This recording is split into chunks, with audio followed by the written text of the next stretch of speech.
بسم اللہ الرحمن الرحیم نحمدہ ونصلی علی رسولہ الکریم اما بعد۔ احباب گرامی، آج ہمارا تخصص فی الفقہ کورس کا 9واں سبق ہے اور شرح عقود رسم المفتی کا صفحہ نمبر 24 ہے، اور آج ہم پڑھیں گے کتب الاصول والاصل کہ کتب الاصول کون کون سی ہیں اور مبسوط کو اصل کہنے کی وجہ کیا ہے، یعنی کتب الاصول کون کون سی ہیں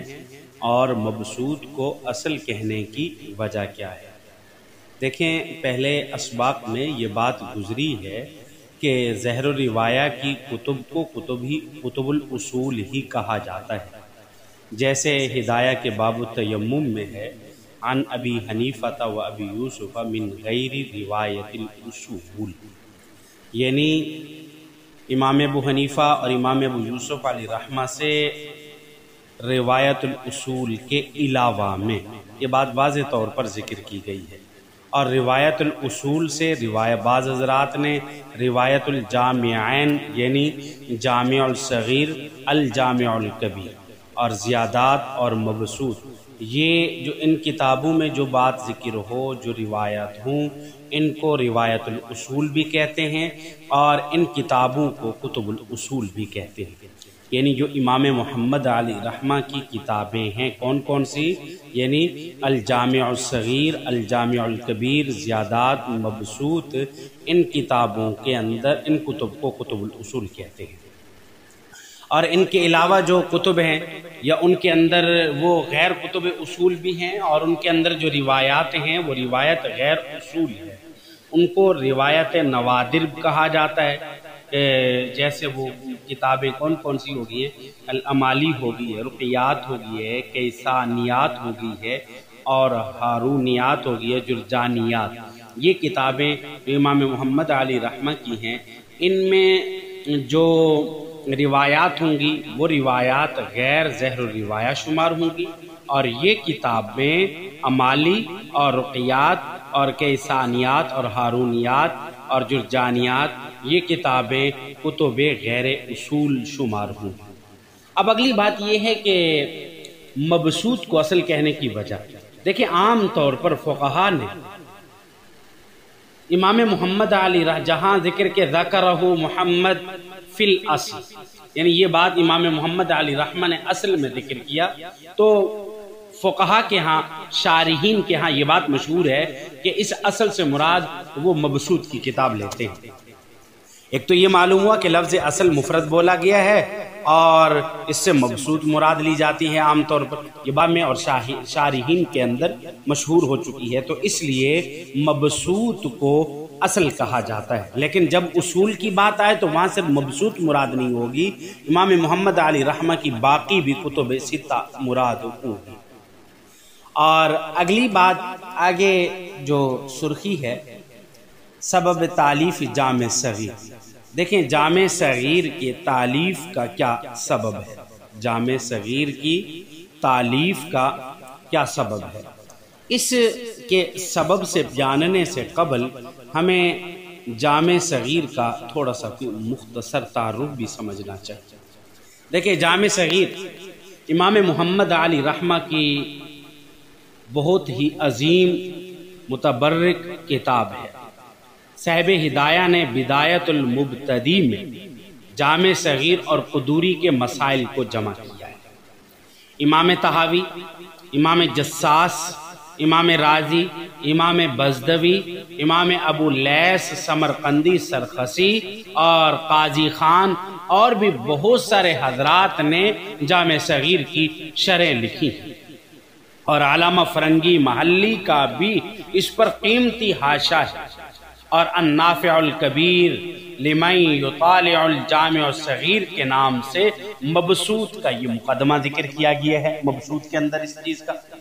تو آپ اندازہ لگائیے کہ امام محمد علی رحمہ کی یہ عظیم کتاب ہے کہ جس کی حضرات فقہا نے کافی ساری شروحات بھی لکھی ہیں۔ اب اگلی بات یہ ہے کہ احناف کے ہاں اس کا مقام کیا ہے۔ جامع صغیر ایک بابرکت کتاب ہے، اس میں بزدوی علیہ رحمہ کے بیان کے مطابق 1532 مسائل ہیں، اور بعض علماء نے ذکر کیا ہے کہ امام ابو یوسف علیہ رحمہ باوجود جلالت شان کے ہمیشہ سفر و حضر میں یہ کتاب ساتھ رکھا کرتے تھے، اور علی راضی علیہ رحمہ فرماتے تھے کہ جو شخص اس کتاب کو سمجھ لے وہ احناف میں فہیم ترین آدمی ہے، اور احناف جب تک اس کتاب میں امتحان نہیں لیتے تھے کسی کو عہد قضا پر فائز نہیں کرتے تھے۔ اور غایت البیان میں فخر الاسلام بزدوی علیہ رحمہ سے نقل ہے کہ جب امام ابو یوسف علیہ رحمہ کے سامنے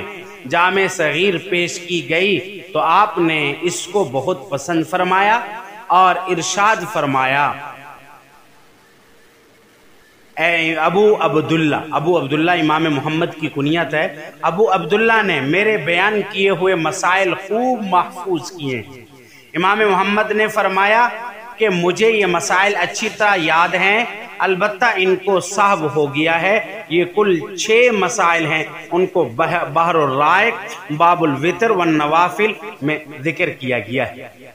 اب اس کے بعد اس کتاب کے لکھنے کی وجہ کیا ہے؟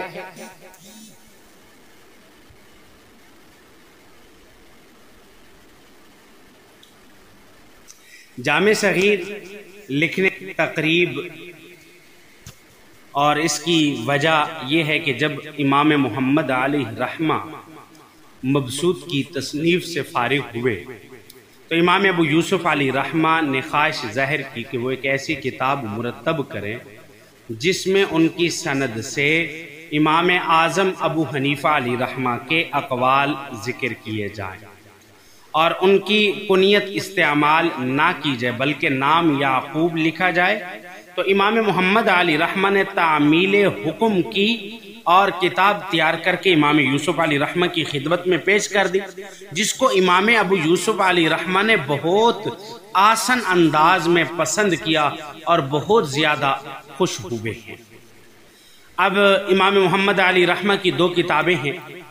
ایک جامع صغیر ہے اور ایک جامع کبیر ہے۔ الفرق بین الصغیر والکبیر، کہ صغیر اور کبیر کے درمیان فرق کیا ہے؟ دیکھیں، اس بات کو سمجھیے کہ بحر الرائق میں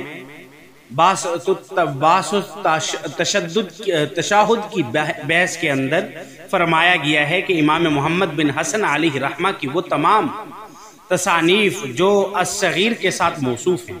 ان پر امام ابو یوسف اور امام محمد علیہ رحمہ کا اتفاق ہے،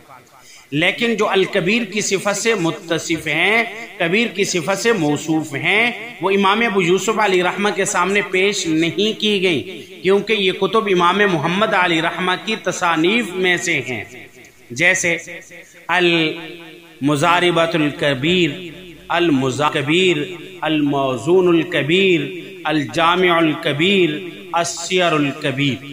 اب یہ کتابیں جو ہیں گویا کہ امام ابو یوسف علیہ رحمہ کے سامنے ان کی یہ کتابیں پیش نہیں کی گئیں، یعنی جو کتابیں ان کی پیش کی گئی ہیں ان کو امام محمد علیہ رحمہ کی جو کتابیں امام ابو یوسف علیہ رحمہ کے ساتھ پیش کی گئی ہیں وہ صغیر کی صفت کے ساتھ موصوف ہیں۔ محقق ابن حمام علیہ رحمہ فرماتے ہیں کہ امام محمد علیہ رحمہ نے جن اقوال میں اختلاف ذکر نہیں کیا وہ ان تمام ائمہ احناف کے اقوال ہیں۔ دعا کیجئے کہ اللہ رب العزت ہمیں نیک اعمال کرنے کی توفیق عطا فرمائے۔ وآخر دعوانا الحمدللہ رب العالمین۔